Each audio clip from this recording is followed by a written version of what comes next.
Hey there, welcome to episode 132 of the Let's Innovate for Vegas audio program. I'm your host, Managing Director of the Innovate for Vegas Foundation, Dan Hugo. We're recording this at 9:05 in the morning on Tuesday, August 26, 2025. We normally publish on Tuesdays, so this will be going right out to you as soon as we're done. Today's title and topic, Cultivating Innovation Culture. It's kind of a big topic. This episode may be a little bit long compared to some of the more recent ones. If you're not familiar with the Innovate for Vegas Foundation, we are a Nevada nonprofit corporation. We're a 501c3 public charity. Our purpose statement on file is to enable and encourage ideation, innovation, and implementation to make our communities better. Fairly generic, nothing about code, nothing about tech. Innovation takes many forms.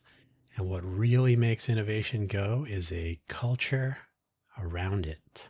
So today we're going to talk about cultivating innovation culture. And that's what the Let's Innovate for Vegas audio program is about. What we're up to, how we're trying to accomplish what we are trying to accomplish, how we're pursuing our purpose statement, and whatever else comes along on this, the 26th of August. Did I say 26th of August? I hope I did earlier. 26th August, 2025. The 25 threw me off. So yeah, let's get started. Hopefully wherever you found this audio program, and there are more places to do that now, you were able to locate the episode description, which contains the show notes for today's episode, including a summary, which is about 2 sentences, which I'll read, and then the links for today's episode links, plural, episode, singular. Then we'll get on with the show. That summary, part of what we are trying to accomplish, and really a part of what any vibrant entrepreneurial innovation ecosystem needs to look after, is ongoing cultivation of a culture of innovation, where novel ideas are met with curiosity, novel efforts are met with enthusiasm, and novel implementation is met with interest. It seems pretty straightforward. The links for today's episode, there are the usual 4 links and then 3 more. The 3 links, by the way, are sort of supplemental. I don't really dive into them too much. Sorry, ran out of... the weather here today is a little bit humid. It's actually not even 80 degrees yet, which is nice, but it's supposed to rain again, I think. And it's wreaking havoc with my allergies and speaking voice. So thank you for your patience. We'll get through this. The innovateforvegas.org website, innovateforvegas.org, and the Innovate for Vegas Foundation business website, Innovate for Vegas, innovateforvegas.foundation, are where you can go to find out what we're working on and the status of our corporation. Who's on our board of directors, tax filings, bylaws, all that stuff. Still a work in progress. I just got the foundation domain recently, so we're kind of splitting it up. If you're an innovator, you want to work on community elevation type things, maybe you're not so concerned about all the business side. That's been the case thus far. So I figured, hey, you know what? Domains are cheap.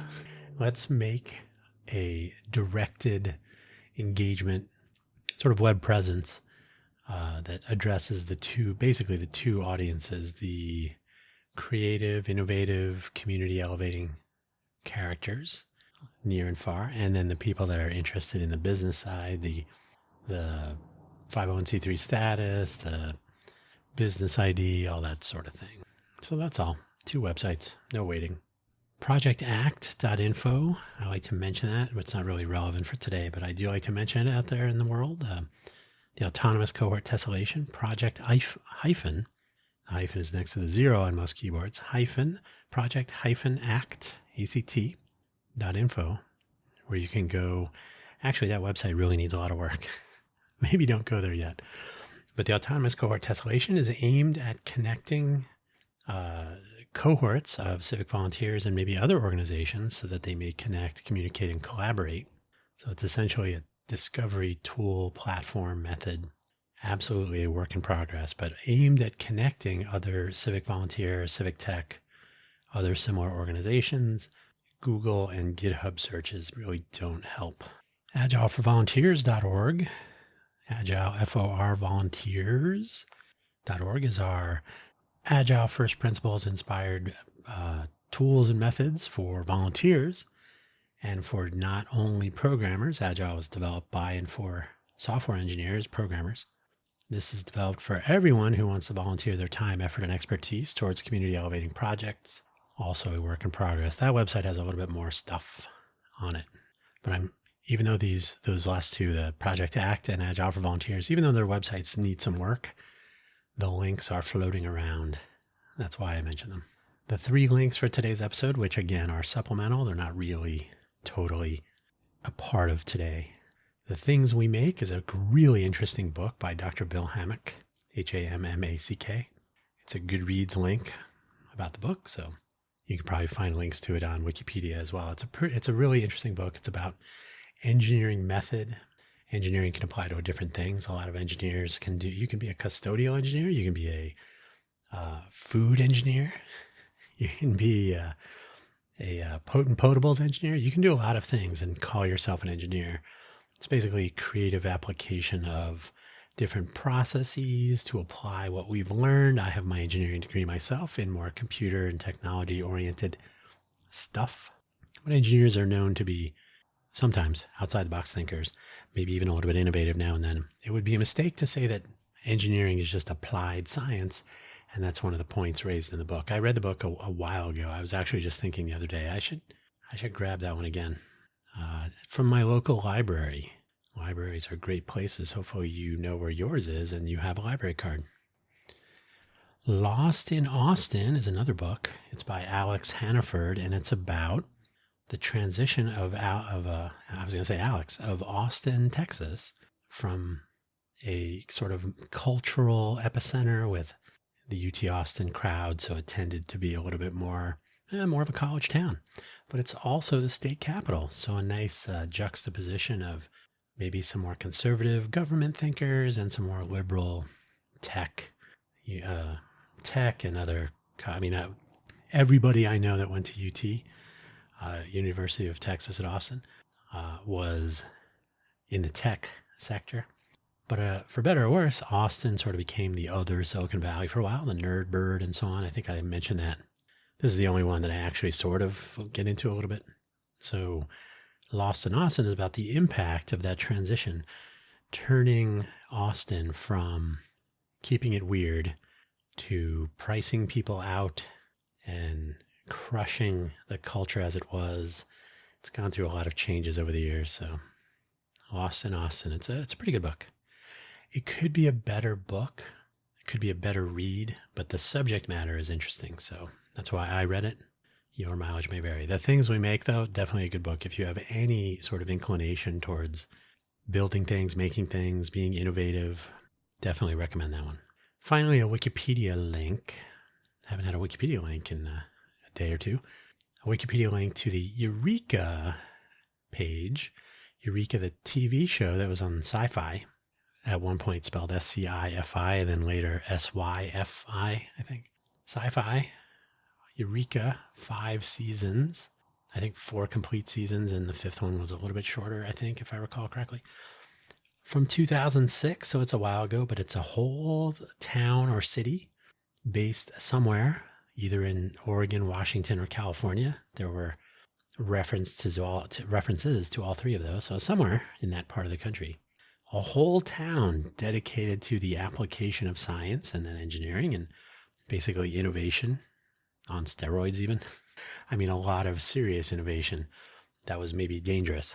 But what happens in a comic sense on a scientific, as a science fiction show about the application of science on various problems when an entire town, I don't know if it was a town or a city, but when the whole place is basically always thinking about, oh, we can build something to fix that. We can change that. We can apply some sort of weird, fill in the blank. So yeah, interesting. And it's something I ponder every once in a while. Wouldn't that be interesting? Is Vegas going to be that? No, probably not. But it is a reasonable example of what happens when you turn a town or a city, a locality into such a place with most definitely a culture of innovation, for better or worse. So those are the links. Let's get started. Let's start off with culture at scale. So first of all, if you look around for articles and general descriptions of an innovation culture, the challenge is maintaining one. More on that in a second. The challenge is cultivating one. You will usually find these are aimed at a workplace, basically making a company into a rich environment of creativity. I spoke about this in a recent episode about Google's invention of the 20% time idea. Well, they branded it anyway, and they made it part of their process. That's where some people get a Friday to spend on a project of their own. Some companies have internal hackathons, similar ideas. What is a bit more challenging, as one might imagine, is cultivating an innovation culture at city scale, making an entire locality into a place where the ideas are real possibilities, not just something to toss around in a somebody should do that conversation or conversations. We can look seriously at Silicon Valley here in the US and at places like, Bengaluru in India, and then more recently Hyderabad, which is sort of in the running to be the next Silicon Valley, but in India.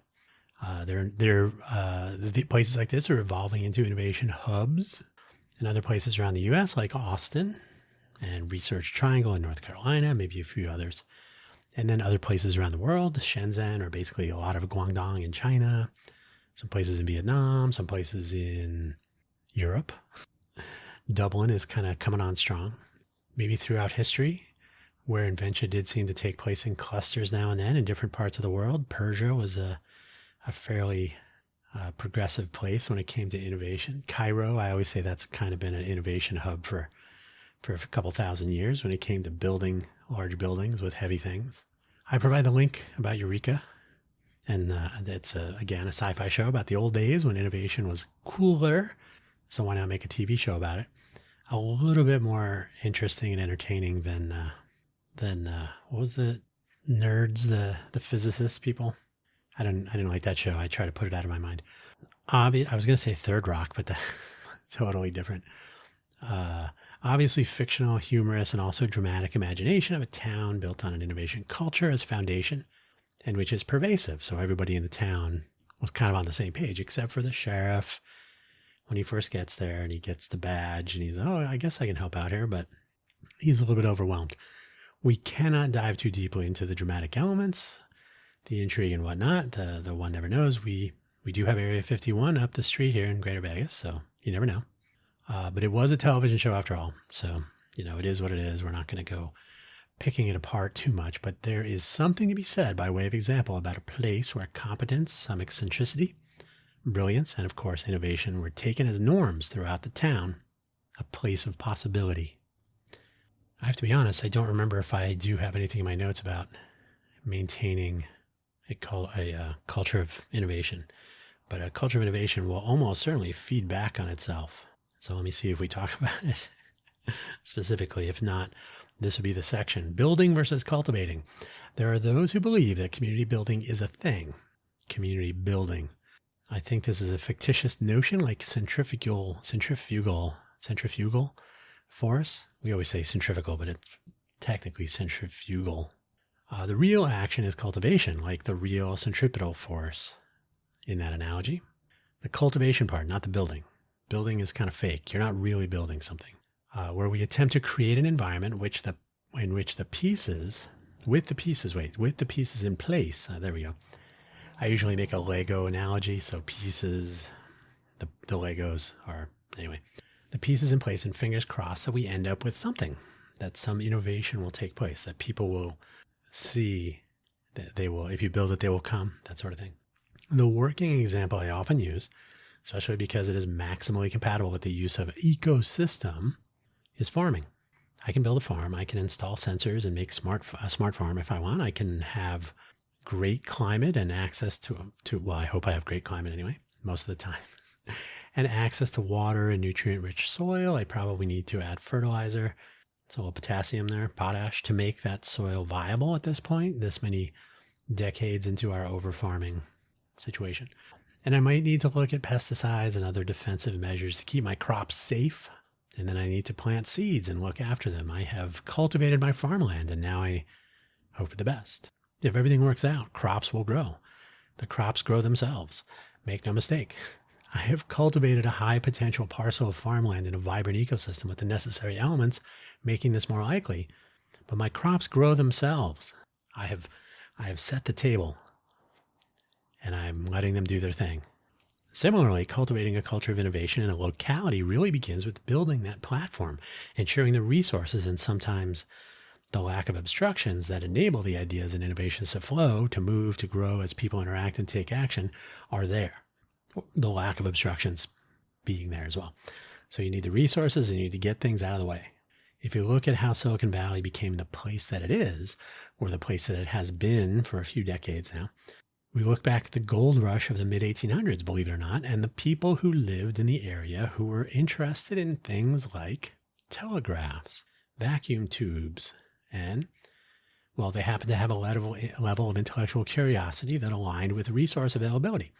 Thank you, Leland Stanford, for founding a little university named for his son in a town that may or may not have been named for his son, and others.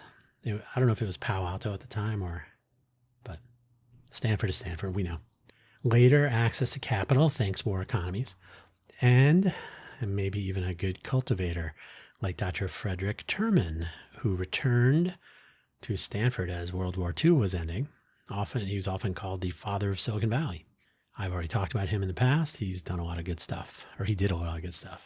So many others, not to mention the people who grew up there or relocated there to be submerged, surrounded on all sides and at all times by in or by a culture of innovation, and the rest would follow. So once you develop kind of a critical mass, the culture should sort of take care of itself. Like nobody, I'm speculating here. No one is going to go to Silicon Valley and suggest, you know what, the culture of innovation is a little weak here. Now, there may be people who have left because of cost of living and so on. The culture remains. You cannot walk up to someone and say, thinking about starting an innovative technology company in Silicon Valley. Do you think the culture is a fit here? Of course it is. The footprint is there. The remnants of the decades gone by, the various inventions, the association is real. You can say the same thing of various other places. Hey, I'm in Miami. I'm thinking about starting a tech company. Oh, you should move to Silicon Valley. That's probably what will happen. The culture of Miami, very different. The culture of Vegas, very different. So it is important to understand the difference between cultivation and building, especially when it comes to people growing up in their locality, in the locality in question. There's an opportunity to cultivate the notion that ideas can evolve, that innovation might emerge from notions, observations, a what-if mindset, coupled with a why-not environment. Anyone can build a research facility, a data center, a makerspace. But why do people make use of these resources? What makes them want to join in or take the initiative, even better? Well, obviously, profit motive exists, so you can't really discount that. But why would someone selecting a career look at those resources and think, I could do something with this or that or those, whatever's available? And perhaps more importantly, could a young person who is just at the beginning of the beginning of such ponderings, if they have access to these kinds of resources, the environment of encouragement and mentorship, and a culture of innovation, what could they do? What might they do? Some might believe that it is possible to pour innovation over a town or city as one might pour hot fudge over an ice cream sundae. We see this especially from those who look at more recent Silicon Valley, the more recent epoch, post-2008, after the Great Recession, and developments in other cities and places in other countries in these more recent years, as though they are some sort of shake and bake outlets of economic success. Just add water or hot fudge or whatever. Usually money is the thing. Just throw cash around, everything's fine. What I am seeing in my 12 years here in Vegas, for example, is a belief that a strong desire to bring about economic diversity is leading to notions and actions that, for example, innovation is a dessert topping rather than something that really needs a culture under it to make it, well, we can say sustainable. That probably conjures something different, but so that it is long lasting. I would contend that if you pay people to move here, they will leave when the money does. If we believe that we can sprinkle innovation over a place and turn it into some other kind of place, we run the risk of undoing some of the parts that make that place. I looked at this in an episode of Cafe Genius Impresarios and the Lost in Austin book. So I did an entire episode about that and how you can change the nature of a place, not always for the better. If you had been in Austin, or to Austin, if you visited, in those early years when it was to become the other Silicon Valley, with nerdbird flights back and forth between the Bay Area and Austin and tech springing up like crazy, you know that this development was displacement rather than elevation, arguably breaking the things that made Austin weird, to stick with their own keep it weird tagline. Pouring innovation over a place may well displace the people that make that place. The fun economy of Greater Vegas, for example. Yeah, what happens when you get priced out? Can you still have the Strip, which employs a lot of people who may or may not be able to survive gentrification? Survive as in stick around. We can cultivate, emerge, and coexist. If we think ecosystems, we can think about what it takes to change one. Not a little, but a lot. Think about converting a desert into a tourist destination, how long that takes, how resource intensive that is, and how easily that tourist destination would revert back to its nature, its climax community, if we use an ecology term, without the artificial injection of capital and direction. Las Vegas saw its first casino as a railroad town in 1905. Fun fact, it was the Hotel Nevada, now known as the Golden Gate. You can go there right now on Fremont, which happens to be near the train tracks. So where Silicon Valley had cultivated its innovation culture around telegraphs, vacuum tubes, local culture that already existed with a sort of intellectual curiosity and more technology and invention over time, Vegas was establishing itself in gaming, entertainment, and various forms of hospitality as a city on the railroad. And by the way, the Bay Area was also on the railroad. Where I used to live, near downtown Sunnyvale, there was an Italian restaurant called Il Postale, which was allegedly an old post office in the old Sunnyvale days. But when the Murphy family moved there and established the city of Sunnyvale, or the town of Sunnyvale at the time, I can't remember, there was train tracks, which are today the Caltrain tracks that run up the peninsula. Used to have a mail bag arm. So a bag of mail would be hanging there, and as the train went by, they would pick the mail up and probably throw a mail destined for Sunnyvale out the other side or something. So yeah, being on the train tracks was part of the evolution of cities and towns and whatnot. So Las Vegas got it was founded in 1905, but it had been around for a while. Oh, the hotel. No, the city of Las Vegas was founded in 1905. The hotel came after, I think. Left to the reader. Vegas was establishing itself in these destination city elements early on. How long and how much capital would it take to make Silicon Valley into the next Vegas? That sounds ridiculous, doesn't it?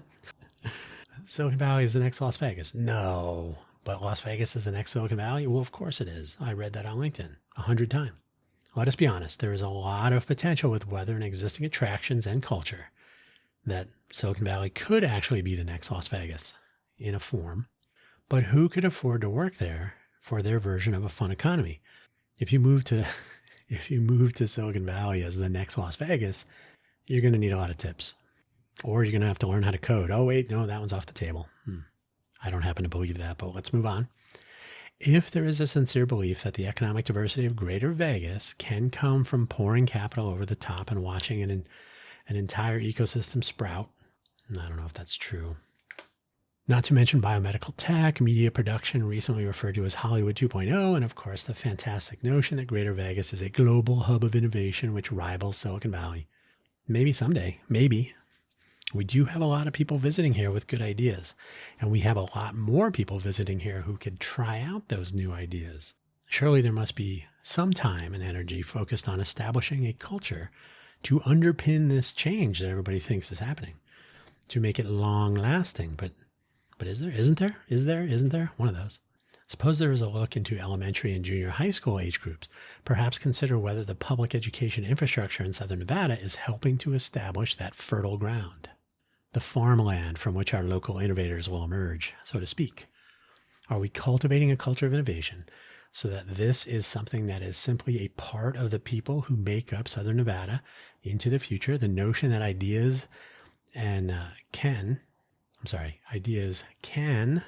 I wrote can convert to implementation, or are we hoping to sprinkle or pour capital over the top, importing talent, gentrifying the area, placing the existing economy, the existing workers who make it, and the existing ecosystem at risk? Just import talent, everything's fine. So where does our foundation fit in? That's the Innovate for Vegas Foundation. I described us at the top of the show. First, we are not an educational organization. We are not about teaching people to code, nor teaching people how to do anything else. Not explicitly. This is about execution, or if we look at the third I in our purpose, implementation. That's ideation, innovation, and implementation. Implementation is as important as any of the other ideas. The fourth I that I don't talk about as much is integration. So if you have a new idea and you make it happen, does it help or hurt other things? Hopefully it helps, or at least integrates. This does not mean that everyone must know everything ahead of time beforehand before they ponder joining up on an initiative or taking part in some activities that we're pursuing. But it does mean that participating as a civic volunteer will invariably lead to picking up new skills to solve particular challenges, learning to collaborate with others doing the same thing at the same time. So everybody can know something and bring that to the table, so to speak, and then learn together to try to solve problems. That sounds like the real world. Interesting. Since we are not a software company, or more generally, we are not a for-profit entity, we are not concerned with time to market, market share, competition, and so on.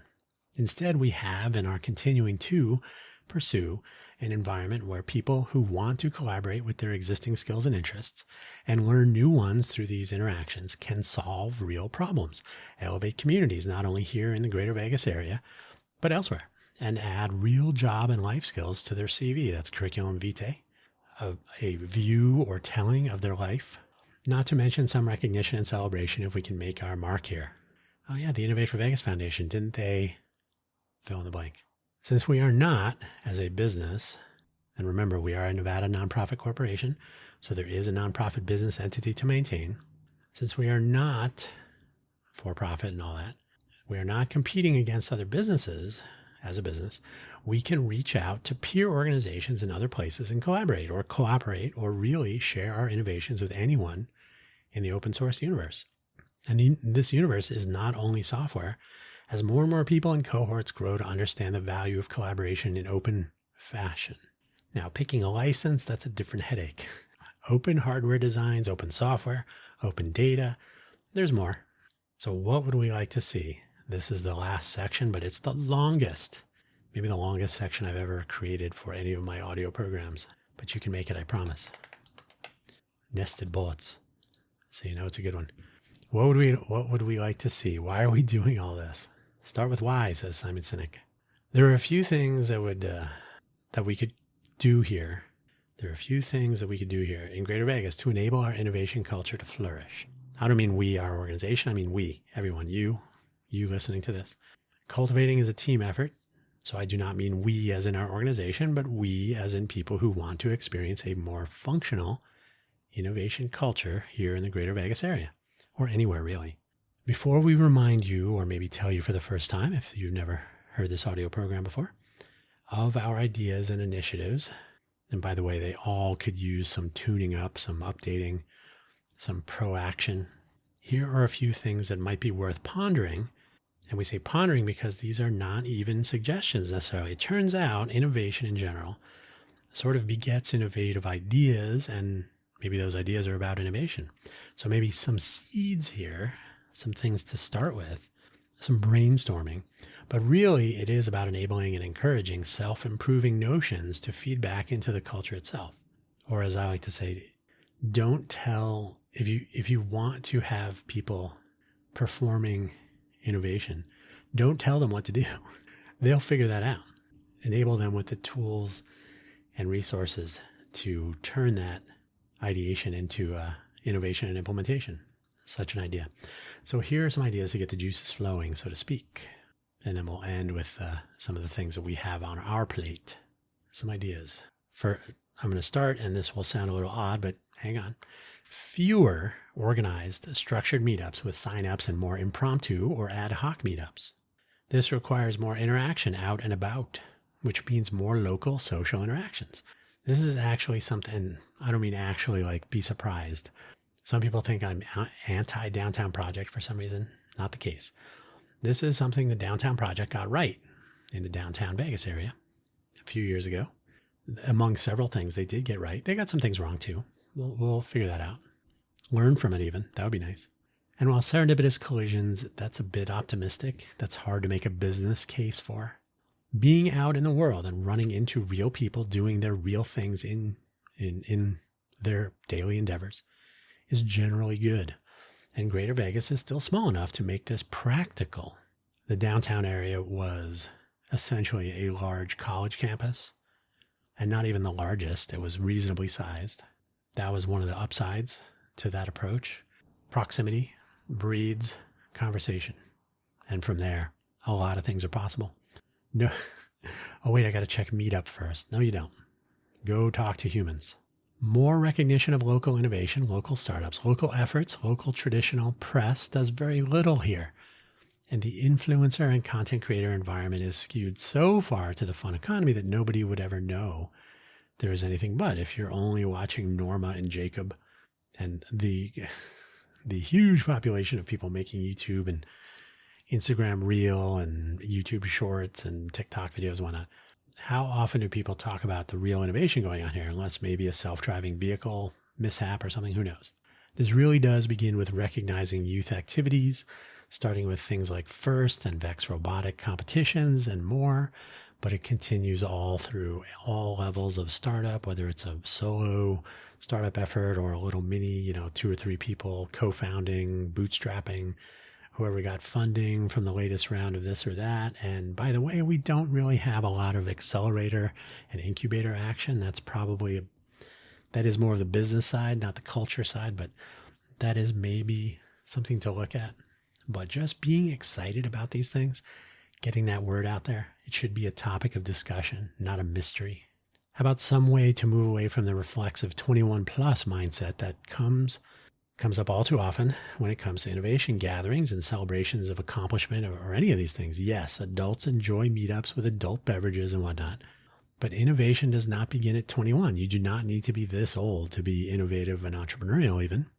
There is no good reason to construct scenarios that do not welcome people of all ages and obviously everything.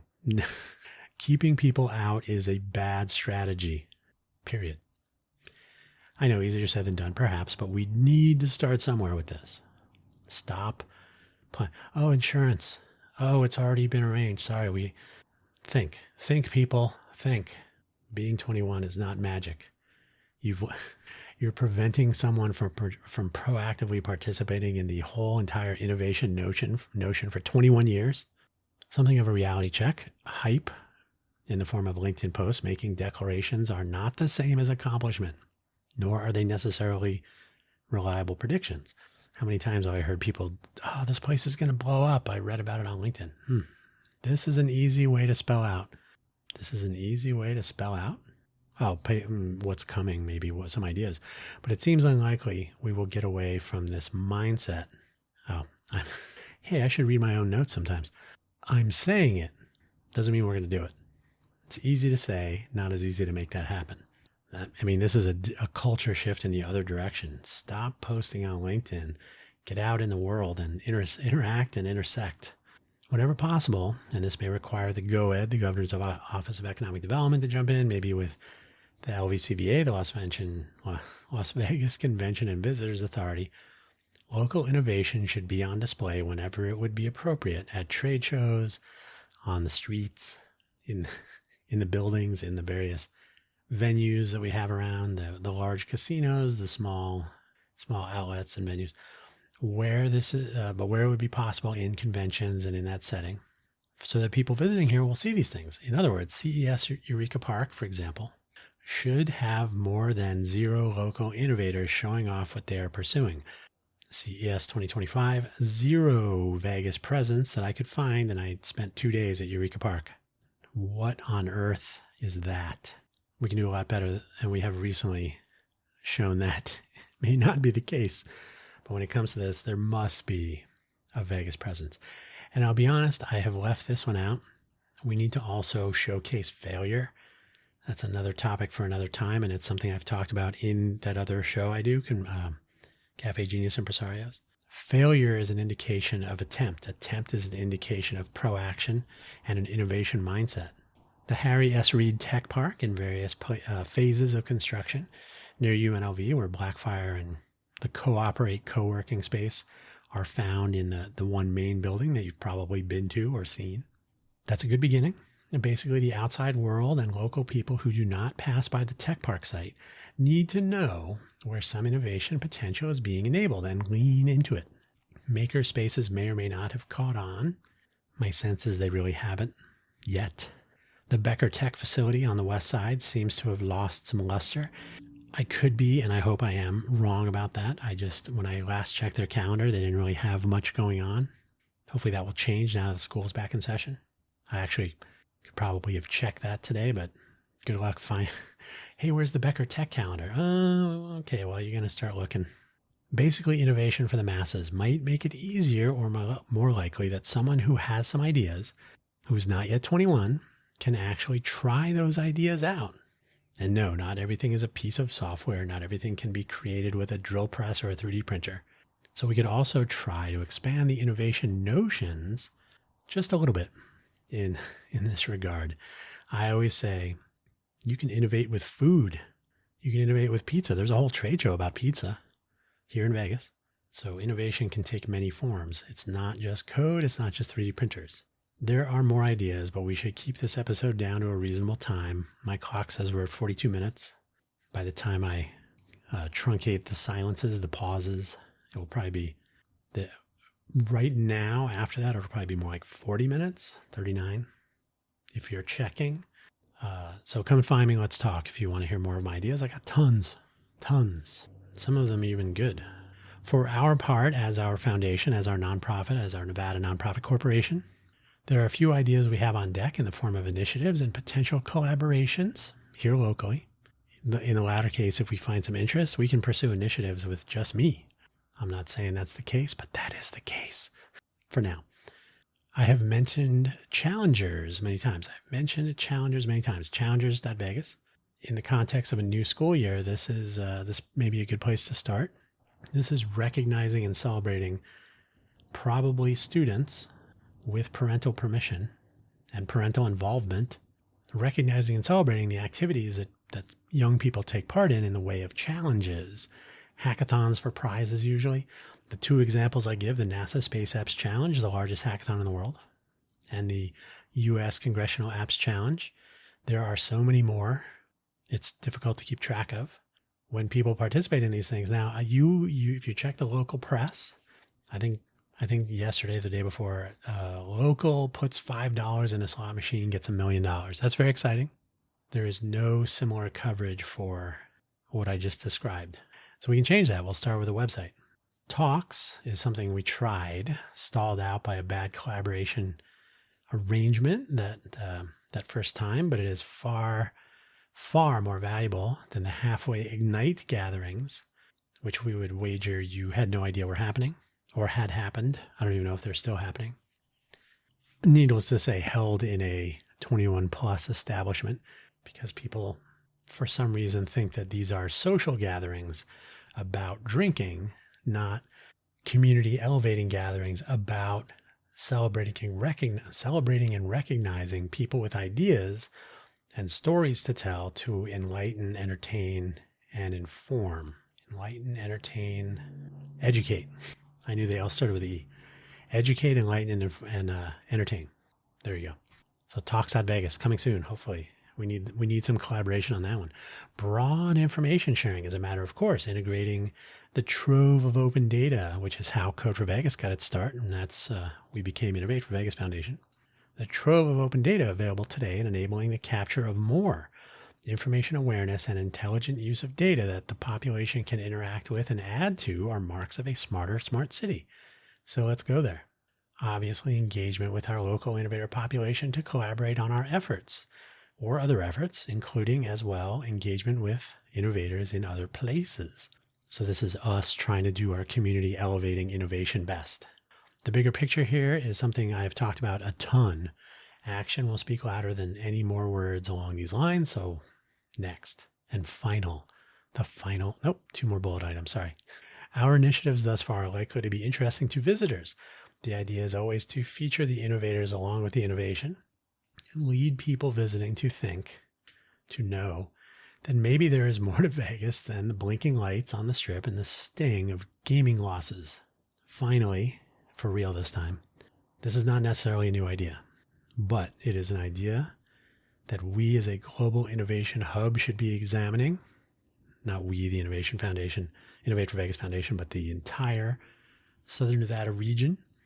The showcasing of local innovators and local innovation in the context of various conventions and trade shows and whatnot, but operated as open forums, like a separate event, aligned on the calendar or calendars, where people and their efforts may be seen by anyone. You don't have to have a ticket. You don't have to be a member of a trade organization. You don't have to be over a certain age, but operated as open forums where people and their efforts may be seen by anyone, not those with a ticket to get into the show, right? This is a different show, but it just happens to be nearby. People do not have tickets for a trade show or a convention. No, I'm sorry. People who do have tickets for a trade show or convention should come by. We would definitely say, hey, since you're here for CES, since you're here for NAB, since you're here for the pizza show, come by and see some of the other food innovation, for example. But people who do have tickets should come by. To see such a showcase while they're in town, who knows, they may leave Vegas with a few moments for later. I didn't know they were doing this in Vegas. I thought it was just blinking lights and giving them my money. So that's sort of the thing. The culture of innovation that we might have someday doesn't just happen magically. So it does take some cultivation. Doesn't mean that you build a culture of innovation. You put the pieces in place, you make some things that are interesting, you enable and encourage people to ponder how they might solve problems, how they might tackle challenges, close gaps. And then you recognize and celebrate their efforts. These are just a few of the things. It doesn't just happen by posting on LinkedIn and getting a bunch of likes and then calling it a day. So that's part of what we're doing and part of why we're doing it. How are we doing it? Well, very slowly, but we're here for the whole thing. So we'll see what happens. In the meantime, as usual, I thank you for listening. I thank you for thinking about us. And perhaps one day you will join in what we are trying to accomplish. And on that note, I will wish you well. And whatever day you're listening to this, have a great week and weekend. And we'll catch you for the next episode. Bye-bye.